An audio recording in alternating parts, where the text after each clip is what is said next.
Саламатсыздар, Хабар 24 арнасында ауа райы болжамы. Алдағы тәуліктегі метео құбылыстар туралы мен Асем Омар айтып беремін. Ауа райы болжамынан көктайғақ, ара-тұра мұздайғақ болады деген хабарландыруды жиі естіп жатамыз. Енді осы сөздердің астарына үңіліп көрейікші. Бұлардың айырмашылығы бар ма? Бұл сауалға жауапты хабарымыздың соңында біле аласыздар. Алдымен 16 қарашадағы еліміздегі синоптикалық жағдайға назар аударайық. Бейсенбіде Қазақстан солтүстігінде барометр көрсеткіштері төмендей бастайды. Батыстан жеткен циклонның салдарынан өңір аспанын бұлт қаптап жауын-шашын түседі. Дегенмен оңтүстіктен соққан жел жылы ауа массаларын ала келеді.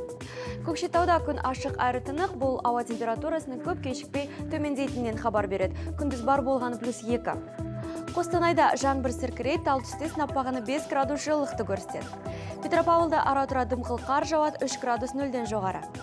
Еліміздің батысы суық атмосфералық фронттың ықпалында болады. Өңірде нөсер жауын жауып, солтүстік Каспий жағалауынан жеткен екпінді жел соғады.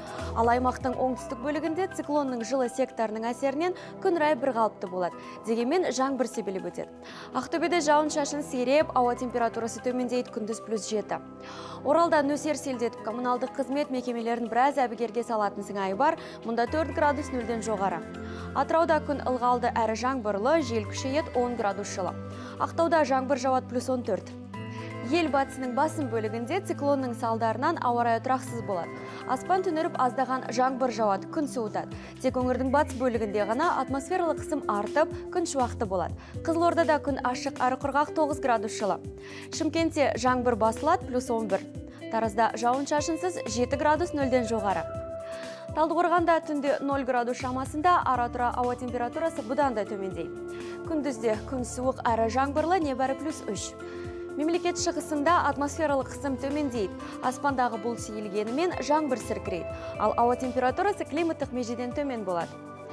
Өскеменде күн райы күрт өзгереді. Мұнда қыстың ызғары анық сезіле бастады. Түнде -10, күндіз 4 градус 0-ден төмен.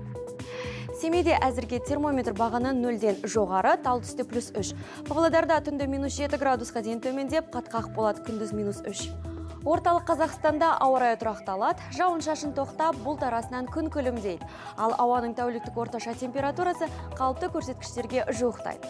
Жезқазғанда күн ала бұлтты әрі желді, күндіз +3. Қарағандыда қыстың таяп қалғаны сезіледі, шаһарда түнде -8, күндіз -3. Алматыда да күн суытады, күндіз аздаған жаңбыр жауады, 4 градус жылы, түнде +1. Желдің жылдамдығы секундына 8 метрге дейін жетеді.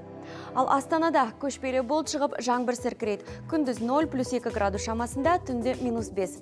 Мұндай температуралық ауытқушылықтар жолдарда мұз қатуына себеп болады, сондықтан да сақтық артық етпейді. Сонымен көктайғақ пен мұздайғақ ұғымдарын шатастыруға болмайды.